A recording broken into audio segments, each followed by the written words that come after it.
Hello, நீங்கள் பேச போகிற டாபிக் என்னென்னா ஹைட்டின்ற ஒரு நாட்டை பற்றி தான் பேச போகிறேன். அந்த நாட்டோட ஸ்பெல்லிங் சொல்லிடுறேன் பாருங்கள். HAITI இதான் அந்த நாட்டோட ஸ்பெல்லிங். ஹைட்டின்ற நாட்டோட ஸ்பெல்லிங். இந்த நாடே மொத்தமாக வந்து பஞ்சத்தில் ரொம்பவே கஷ்டப்படுறாங்க. சாப்பாடுக்கே ரொம்ப வந்து கஷ்டப்படுற நாடுனா இந்த நாடு ஹைட்டின்ற நாடு தான் சொல்கிறாங்க. வெஸ்டர்ன்லேயே வந்து இந்த நாடு தான் வந்து ரொம்பவே வந்து போரான நாடுன்னு சொல்கிறாங்க. ரொம்பவே வந்து ஏழ்மையான நாடுன்னு சொல்கிறாங்க. எக்கனாமிக் லெவலில் வந்து இது வந்து சஸ்டைனபிள் நாடாக இல்லவே இல்லை. இது ரொம்பவே வந்து ஏழ்மையான நாடாக இருக்குதுன்னு சொல்கிறாங்க. இந்த நாட்டில் வந்து ரொம்பவே வந்து சாப்பாட்டுக்கே ரொம்ப கஷ்டமானது சூழ்நிலை இருக்குன்னு சொல்கிறாங்க. இது எந்த அளவுக்கு கஷ்டம்னா, இவங்க வந்து சாப்பிட்றதுக்கு எதை யூஸ் பண்ணுறாங்கன்னா வந்து களிமண் தெரியுங்களா, அந்த களிமண்ணில் வந்து அந்த களிமண்ணையும் அதுக்கப்புறம் வந்து அதில் கொஞ்சம் சால்ட்டையும் அதுக்கப்புறம் வந்து அதில் கொஞ்சம் வெஜிடேபிள் ஆயில், அந்த வெஜிடேபிள் ஆயிலையும் மூணுத்தையும் மிக்ஸ் பண்ணி அந்த மண்ணை வந்து ஒரு கிளேவாக ரெடி பண்ணி அது ஒரு பிஸ்கெட் மாதிரி அதை ரெடி பண்ணி அதை தான் வந்து சாப்பிட்டுக்கிட்டு இருக்காங்கன்னு சொல்கிறாங்க. இந்த ஒரு மண்ணை எடுத்து அதில் கொஞ்சம் சுகரில் சால்ட்டையும் கொஞ்சம் வெஜிடேபிள் ஆயிலையும் வந்து மிக்ஸ் பண்ணி இதை வந்து சாப்பிட்றாங்கன்னு சொல்கிறாங்க. இது ஏன் இவங்க வந்து இது நிஜமாலே இது பஞ்சத்தில் தான் இருக்கான்னு நிறைய பேர் கேட்ட போது இவங்க வந்து இது என்ன சொல்கிறாங்கன்னா, எங்களுக்கு சாப்பிட்றதுக்கு வேறு பொருளே இல்லை. சாப்பிட்ற பொருள் இருந்தாலும் அதை வாங்குற அளவுக்கு எங்கள்கிட்ட காசு இல்லை. அந்தளவுக்கு நாங்கள் வந்து ரொம்பவே கஷ்டமான சூழ்நிலையில் நாங்கள் இருக்கோம்னு சொல்கிறாங்க. இவங்களுக்கு இந்த மண்ணை தவிர வேறு சாப்பிட்றதுக்கு வேறு பொருளே அங்கே இல்லைன்னு சொல்கிறாங்க. சரி, இந்த மண்ணை ஏன் இவங்க வந்து சூஸ் பண்ணாங்கன்னு அங்கே இருக்கவங்க சில பேர்கிட்ட கேட்டதுக்கு, எங்களோட பழங்குடியினர் வந்து எங்களோட முந்தைய காலத்தில் வந்து இவங்க வந்து நிறைய பேர் வந்து எங்களோட மூதாதையர் வந்துலாம் இந்த மண்ணை தான் சாப்பிட்ருக்காங்க. இதை சாப்பிட்டா வந்து நிறைய புரத சக்தி கிடைக்கும், அதனால் வந்து நாங்களும் இதையே சாப்பிட்றோன்னு வந்து நிறைய பேர் சொல்லியிருக்காங்க. இதை ஏன் இப்படி சொல்கிறாங்கன்னா வந்து மண்ணில் நிறைய மெக்னீஷியம், அயன் அந்த மாதிரி வந்து புரத சக்தி இருக்குதுன்னு சொல்லிட்டு அவங்களோட நம்பிக்கையாக இருக்குது. ஆனால் வந்து இது வந்து மெடிக்கலாக வந்து எதுவும் ப்ரூவே பண்ணல. மண்ணை சாப்பிட்டா வந்து நம்ம உடம்புக்கு புரத சத்து கிடைக்கும்னு சொல்லிட்டு மெடிக்கலாக இதை ப்ரூவ் பண்ணல. அவங்களோட நம்பிக்கையாக இருக்குது. அந்த மண்ணை சாப்பிட்லன்னா அவங்களால வேறு எதுவும் அவங்களுக்கு சாப்பிட்றதே கிடைக்கலன்னு சொல்கிறாங்க. அந்த மண்ணை சாப்பிட்டு அவங்க வயிற்றை மட்டும் ரொப்பிக்கிறாங்க, வேறு எதுவுமே இல்லை. அந்த வயிற்றை ரொப்பிக்கிட்டு அவங்க வேலையை பார்த்துட்டு போகிறாங்க. வேறு எதுவும் சாப்பிட்றதுக்கு சாப்பாடுனால வந்து அந்த அந்த கிளே மாதிரி இருக்கிற பிஸ்கெட்டை வந்து ரெடி பண்ணி அவங்களே சாப்பிட்டுக்கிறான்றாங்க. ஃபஸ்ட்டு அதெல்லாம் வந்து வீட்டில் தான் செஞ்சு அவங்க இருக்க ஃபேமிலி தான் சாப்பிட ஆரம்பித்தாங்கன்னு சொல்கிறாங்க. அதுக்கப்புறம் வந்து இந்த அந்த மட் பிஸ்கெட்டே வந்து பெரிய பெரிய மார்க்கெட்ஸ்லாம் கிடைக்குது. அங்கே இருக்க மார்க்கெட்ஸ்லாம் வந்து எல்லாமே வந்து இந்த மட் பிஸ்கெட்டை வந்து ரெடி பண்ணி விற்கவும் ஆரம்பிச்சிட்டாங்கன்னு சொல்கிறாங்க. இப்போ என்ன பிரச்சனைனா வந்து இந்த மட் பிஸ்கெட்டுக்கே வந்து டிமாண்ட் அதிகமாகிடுச்சுன்றாங்க. மண்ணை சாப்பிட்றதே கொடுமை, ஆனால் அந்த மட் பிஸ்கெட்டுக்கு வந்து டிமாண்ட் ஆகிடுச்சுன்ற அளவுக்கு இது ரொம்ப கொடுமையாக இருக்குது. இந்த மட்டெலாம் எடுத்துன்னு வராங்களே, இந்த மட்டெலாம் வந்து வேறு இடத்துல இருந்தால் எடுத்துகிட்டு வராங்க. அங்கே இருக்கிற மட்டிலேருந்து எடுத்துகிட்டு வரதுக்கு வந்து அந்த மண்ணை எடுத்துகிட்டு வரதுக்கு கூட காசு கட்டி தான் எடுத்துகிட்டு வர அளவுக்கு ஆகிடுச்சு. இப்போ அந்த பிஸ்கெட் செய்யணுனால வந்து அந்த மண்ணை எடுக்கிறதுக்கு கொஞ்சம் காசு நம்ம பே பண்ணால் மட்டும்தான் வந்து அந்த மட்டையும் கூட எடுக்க முடியும்னு சொல்கிறாங்க. ஏன் இந்த அளவுக்கு வந்து ஹைட்டின்ற நாடு வந்து ரொம்பவே வந்து பொருளாதாரத்தில் வந்து ரொம்பவே குறைஞ்ச நாடாக இருக்குதுன்னு சொல்கிறாங்கன்னா, இங்கே வந்து அரசியல் பொலிட்டீஷியன் வந்து அந்த நாட்டை வந்து சரியாக வந்து நிர்வாகம் பண்ணாதனால தான் வந்து இந்த ஹைட்டின்ற நாடு வந்து ரொம்பவே வந்து பொருளாதாரத்தை வந்து சீர்குலைஞ்சிருக்குன்னு சொல்கிறாங்க. இது எந்த அளவுக்கு சீர்குலைஞ்சிருக்குன்னா, கிட்டத்தட்ட 70 டிக்டேட்டர்ஷிப் வந்து ஹைட்டின்ற நாட்டில் வந்து இருக்காங்க. நம்ம ஒரு டிக்டேட்டர்ஷிப்பே வந்து தாங்க முடியாது, இல்லை 70 டிக்டேட்டர்ஷிப் வந்து அங்கே இருந்து இருக்குது. இப்போ வந்து ஒரு பிரசிடென்ட் போனால் நான் தான் இன்னொரு பிரசிடென்ட் அப்படின்னு சொல்லிட்டு இன்னொருத்தன் வந்துடுது. இப்போ அடுத்த பிரசிடென்ட் போனால் அதை நான் தான் இன்னொரு பிரசிடென்ட் சொல்லிட்டு அப்படி லைனாக ஒன் பை ஒன்னாக ஒருத்தன் வந்துக்கிட்டே இருக்கான். இதுக்கு எண்டே இல்லாமல் ஒருத்தன் போனான்னா இன்னொருத்தன் வந்து நான் தான் இந்த நாட்டோட அரசர்னு சொல்லிட்டு அவன் வந்து உட்காந்து ஆட்சி செய்ய ஆரம்பிச்சிடறான். சரின்னு சொல்லிட்டு இந்த பிரச்சனை எப்போத்துலேருந்து போயிடுறான், நெப்போலியன் காலத்துலேருந்து பில் கிளின்டன் வரைக்கும், பில் கிளின்டன், ஜார்ஜ் புஷ், இந்த அமெரிக்கன் பிரசிடென்ட்ஸ் இல்லையா, அந்த நெப்போலியன் காலத்துலேருந்து இந்த இப்போ இருக்க மாடர்ன் டேஸ் வரைக்கும் வந்து இன்னும் இந்த ஹைட்டின்ற பிரச்சனை வந்து ஒன்றுமே தீராததாக இருக்குது. அப்பத்துலேருந்தே வந்து அங்கே அந்த நிர்வாகத்திறன் இல்லாதனால வந்து இந்த நாடு வந்து ரொம்பவே வந்து சீர்குலைஞ்சு போயிடுச்சுன்னு சொல்கிறாங்க. நான் ஏன் இப்போ வந்து Napoleon, bill Clinton, George Bush இவங்களெல்லாம் ஏன் வந்து இன்வால்வ் பண்ணேன்னா, இந்த 3 பேரும் வந்து இந்த ஹைட்டின்ற நாடு கூட வந்து இன்வால்வ் ஆகிருக்காங்க. அதனால தான் வந்து இவங்களை இன்வால்வ் பண்ணேன். எப்படி வந்து இவங்க இன்வால்வ் ஆனாங்கன்னா, நெப்போலியன் வந்து தன்னோட ஃபோர்ஸை வந்து ஹைட்டின்ற நாடுக்கு அமிச்சார். இவங்க வந்து எதுக்கு அமிச்சார்னா, ஹைட்டின்ற நாடு வந்து ஃப்ரெஞ்சு கிட்ட வந்து அடிமையாக இருந்தது. அதனால் வந்து நெப்போலியன் வந்து தன்னோட ஆர்ம் ஃபோர்ஸை வந்து ஹைட்டின்ற நாட்டுக்கு அனுப்பிச்சு அவங்களுக்கு வந்து விடுதலை வாங்கி கொடுத்தாங்க, இண்டிபெண்டன்ஸ் வாங்கி கொடுத்ததுனால வந்து நெப்போலியன் இதில் இன்வால்வ் ஆனார். அதுக்கப்புறம் வந்து இதுக்கப்புறம் இவங்க வந்து விடுதலை வாங்கி கொடுத்தவொடனே இவங்களுக்குள்ளேயே வந்து ஒரு பிரசிடென்ட், ஹைட்டின்ற நாட்டிலேயே நிறைய பிரசிடென்ட் உருவாகி நான் தான் இந்த நாட்டோட பிரசிடென்ட்னு சொல்லிட்டு ஒருத்தராக வந்து நிறைய பிரசிடென்ட், நிறைய டிக்டேட்டர்ஷிப், அந்த பிரசிடென்ட்னா நிறைய டிக்டேட்டர்ஷிப்பாக ஒருத்தர் பின் ஒருத்தராக வந்திருக்காங்க. இதெல்லாம் வந்து ஹைட்டின் நாடுக்குள்ளே வந்து அதுக்கப்புறம் வந்து யூஎஸ்ஏ எப்படி வந்ததுன்னா, இந்த யூஎஸ்ஏ எம்பசி வந்து ஹைட்டின்ற நாட்டுக்குள்ளே இருந்தது.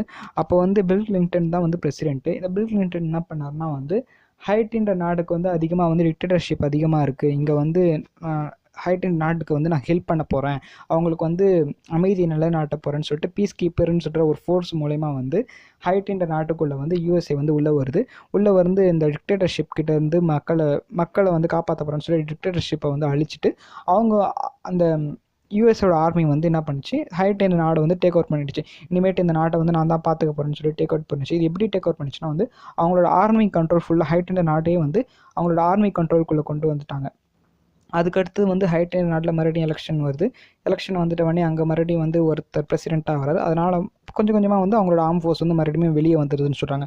அதுக்கடுத்தது மறுபடியும் வந்து பில் கிளின்டன் வந்து ஜார்ஜ் புஷ் வந்து மறுபடியும் இன்வால்வ் ஆனார். இதே மாதிரி தான் அவங்க வந்து டிக்டேட்டர்ஷிப் இருக்கனால வந்து மறுபடியும் வந்து இப்போ வந்து யூஎஸ்ஏ மட்டும் வரல, யூஎஸ்ஏ கூட கனடா, அது மாதிரி ஒரு 2-3 கண்ட்ரிஸ் சேர்ந்து இந்த மாதிரி ஹைட்டி நாட்டுக்குள்ளே வருது. வந்துட்டு இந்த மாதிரி வந்து இந்த நாட்டை நான் காப்பாற்ற போகிறேன்னு சொல்லி மறுபடியும் உள்ளே வந்துட்டு நான் அவங்களை காப்பாற்றுறேன்னு சொல்லிட்டு டிக்டேட்டர்ஷிப் கிட்ட வந்து மறுபடியும் வந்துட்டு மறுபடியும் வெளியே போயிடுது. இப்படி தான் வந்து ஒரு நாடாக வந்து உள்ளே போயிட்டு மறுபடியும் வெளியே வருதுன்னு சொல்கிறாங்க. இதனால தான் வந்து 3 பேரையும் நான் இன்வால்வ் பண்ணேன். இந்த நாடு ஹைட்டின்ற நாடு வந்து எங்கே அமைஞ்சிருக்குன்னா வந்து ஈஸ்ட் கியூபாவில் வந்து இருக்குன்னு சொல்கிறாங்க. இது வந்து ரிப்பப்ளிக் யூனியன்ற இந்த நாடு வந்து ரிப்பப்ளிக் யூனியன் சொல்லிட்டு நாடு தான் வந்து இது நாடுன்னு சொல்கிறாங்க.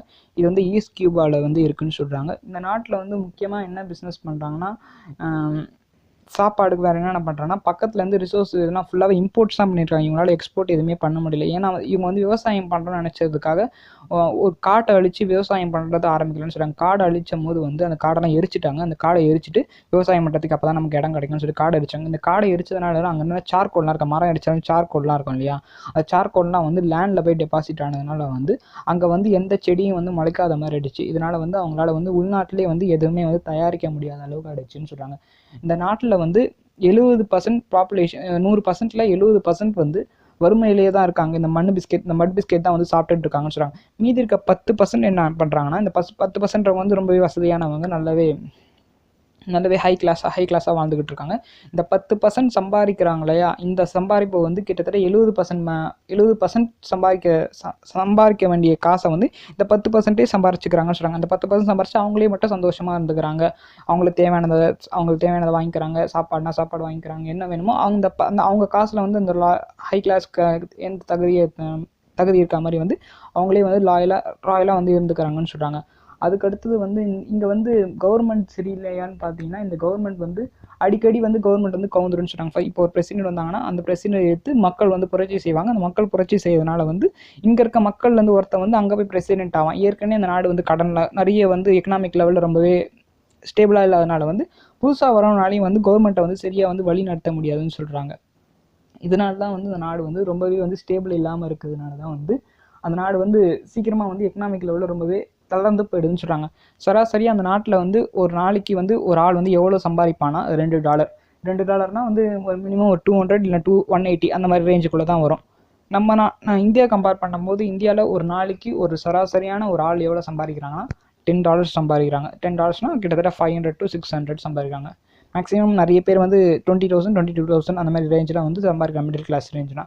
இது வந்து இந்தியனோட எக்கனாமிக் லெவலில் இருக்குது. இவங்களோட அந்த ஹைட்டின்ற நாடோட மொத்த ஜிடிபியோடனா ஜிடிபியோட 0.6% தான் இருக்குன்னு நினைக்கிறேன், அதுக்கும் கீழே தான் நினைக்கிறேன். மொத்தமாக எவ்வளோ சம்பாதிக்கணும்னா $19.2 பில்லியன் வந்து இவங்க வந்து சம்பாதிக்கிறாங்கன்னு சொல்கிறாங்க.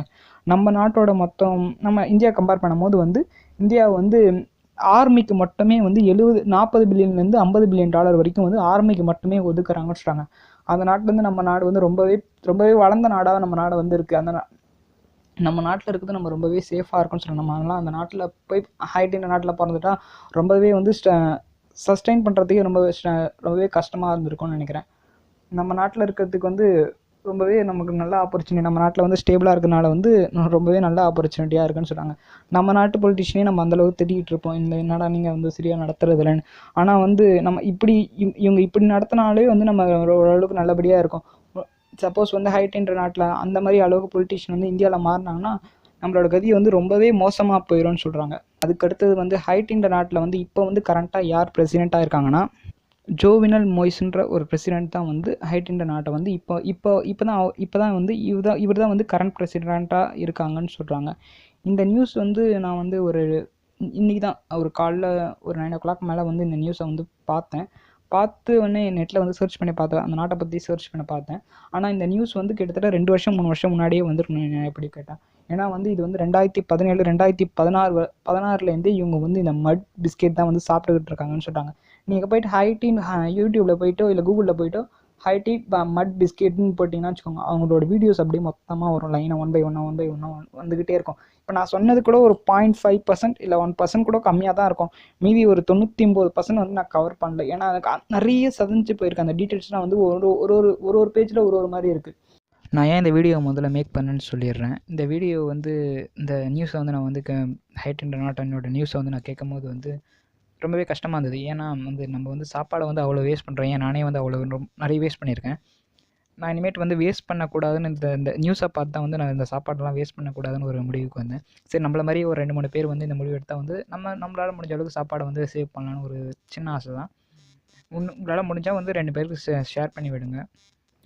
ரொம்ப வந்து ஹெல்ப் பண்ணணும்னு நினச்சிங்கன்னா வந்து ஹைட் அண்ட் நாட்டுக்கு ஏதாவது வந்து ஃபண்ட் ஏதாவது உங்களால் கலெக்ட் பண்ணி அனுப்புங்க. எனக்கு தெரியாது. சப்போஸ் வந்து எப்படி அனுப்பணும்னு நீங்கள் சொன்னீங்கன்னா நானும் வந்து உங்கள் கூட வந்து ஜாயின் பண்ணிக்கிறேன். ஓகே ஃப்ரெண்ட்ஸ், பாய்.